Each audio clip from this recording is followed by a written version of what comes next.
Hey, what's up, everyone? Welcome back to a new episode of When You're Delusional, You're Gonna Be on TikTok. I do hope you're gonna enjoy the video, so let's just get into it. Let's talk about how we all have internalized misogyny. So, in this post that this lady was commenting on, I was talking about this trend on TikTok where everyone is saying, well, I might not be the girl that you chose, but I will be the girl that you want when you're 50 and with your wife and whatever. And this lady commented and she said, we all want to be picked. Society trains women to only feel value when chosen. It takes a lot of healing to overcome. I hate this TikTok trend of shaming pick me behavior, which she's saying that I was doing, and she's actually right. I completely agree.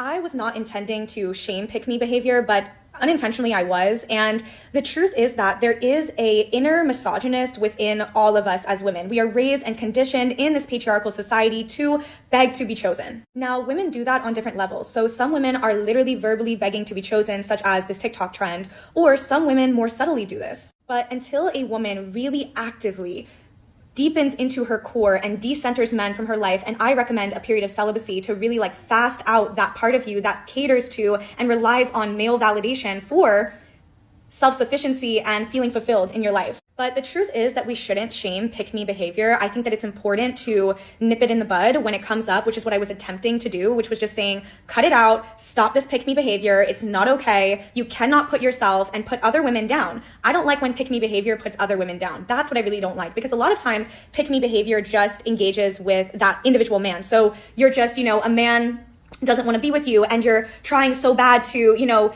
be intimate with him or do all these things for him to make him choose you. But when the pick me behavior turns into shitting on other women, that's when I do like to call it out. But I really do think it's important to not shame pick me behavior at the same time, because we're all suffering from the same patriarchy and we're all suffering from a society that is telling women that their value is based upon if a man wants you or not. And it's really important to encourage women to not participate in that and to find your value and your worth outside of the male gaze and outside of male validation without shaming them for doing so. So if you are engaging in pick me behavior, there's nothing wrong with that. It's important to own that and then to heal it. But own it. There's nothing shameful about it. Yeah, and there's nothing to heal either. And they do own it. They live their lives exactly the way they want to live their lives. So they do own it. Maybe in return, you need to understand that you have a mental issue and you need to heal that. Your hate towards men and towards pick-me's, as you call them, doesn't come from internalized misogyny. It doesn't come from patriarchy. It does come from hate, envy, and jealousy. So maybe you need to own that. It's never the ones that you call pick-me that are trying to shame other women, trying to hate on men, or trying to hate other women. They're just minding their own business, living their best life. You, on the other hand, you're always on TikTok trying to shame and blame everyone, trying to use big words like misogyny, patriarchy, when in fact you're only trying to hide your low IQ and the lack of intellect. Even though you're not saying the words in this video, we can read between the lines. The fact that you said now you should not be shaming the pygmies, while in return saying that they should stop that pygmy behaviors, because why? Because they live a life that you don't agree with, because you cannot get picked with that behavior and with that attitude and with that character. All that says more about you than it says about them. And I'm pretty sure all of them, just like me, they don't care one bit about what you have to say, about who you are, and about how you live your own life.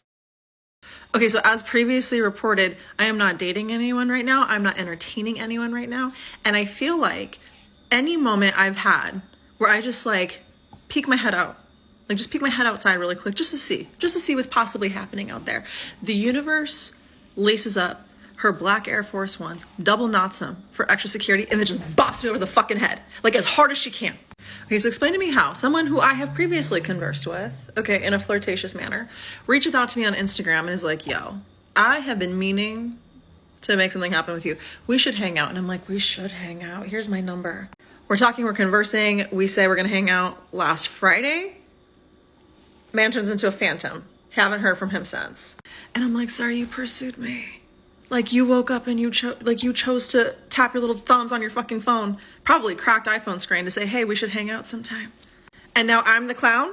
So I will be staying inside until further notice. Okay, have fun. It's probably even fun to be on your head with all those voices telling you stuff. All the guy said was, let's hang out. He didn't even invited you on a proper date. It's not his fault you already started to go shopping for a wedding dress. He turned into a ghost, he turned into a phantom. Well, yeah, you addressing the universe as if the universe is a person, and not for nothing addressing the universe as her. Man, that will do that to a guy. It will turn a man into Casper the Friendly Ghost faster than you can say single. Okay, let me read this for you guys. Difficulties of being Ukrainian. Explaining in Ukrainian language is not the same as Russian. Average income is not $1, and not all Ukrainian women are easily accessible. Well, I'm pretty sure that is the case. Not all women are easily accessible, except maybe the ones that hold the camera high, not to advertise their entire body, I'm sure, but to show us the ground she walks on. But yeah, the difficulties of a natural blonde trying to explain to people that two languages are similar but not the same, while at the same time, her countrymen, the ones that could not flee or would not flee, have no running water, no power, no means to keep themselves warm at night, not to mention not knowing even if they're gonna wake up tomorrow or not. But yeah, the struggles of a natural blonde advertising to the entire world the ground she walks on, making sure that we all know she may not be easily accessible. Unbelievable. If you're scrolling through TikTok right now, instead of doing something you're supposed to be doing, just add me as a friend. Yeah, no, I think I'm good. Not for no other reason except your account is kind of new. There's no bio yet, and after watching all the tarot readers and manifesting stuff, I kind of foresee the future. And I do see an OAF in your bio in the future. So I'm gonna pass. In terms of me not doing what I'm supposed to do, well, I'm supposed to behave. And even though Christmas is over, I'm gonna go ho ho ho on one just like you. I mean, there's always New Year's Eve, right? Anyway, this is gonna be it for today. I do hope you enjoyed the video. Thank you all so much for watching. Stay safe and I will see you in the next one.